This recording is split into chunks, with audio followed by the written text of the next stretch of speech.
Tonight, Governor Mike Braun is addressing the issues of redistricting and talking about what he's waiting on before he makes a decision on a special session. Our State House reporter Emily Longnecker is here with what the governor had to say today. Emily.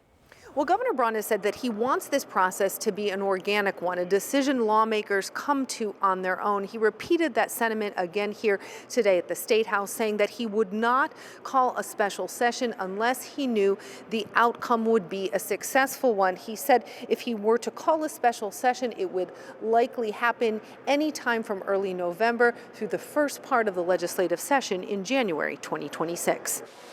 The governor characterized the process of Indiana Republican lawmakers coming to a decision about a special session as one that's moving. You clearly saw certain legislators that had absolutely not interested to where they're publicly out there changing their mind. One of those lawmakers who's been very public about his change of mind, Republican State Representative Jim Lucas, who started out as a hard no and now says he supports holding a special session to redraw Indiana's maps. Last week, Republican leadership in both the House and Senate met with their members, but have remained tight-lipped about what was discussed.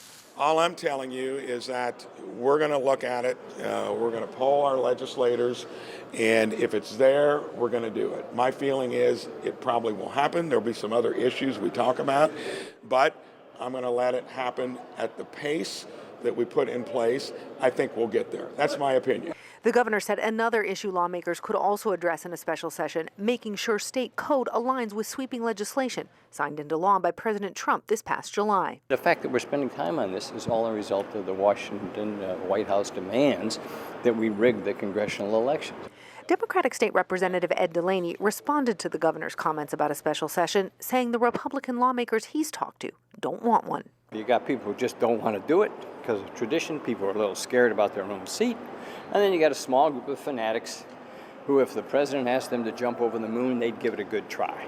And Governor Braun said this move to call a special session is going to have its own evolution, one that would happen when lawmakers feel comfortable with it. And to stay tuned, Democrats have said that they are ready to file lawsuits against any maps that would come out of a special session that's called. At the Indiana Statehouse, Emily Longnecker, 13 News.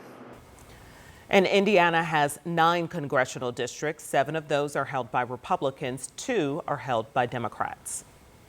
And we've seen several states across the country take up redistricting. And right now the focus appears to be to the west in the state of Missouri. The House and the Senate there passing the bill to redraw the congressional districts last week. Some groups are trying to prevent it by suing the state and gathering signatures for a little used citizen referendum process. And it would require voters to approve the new map before it can take effect. However, they need about 110,000 signatures by December 11th to get the map on a statewide ballot.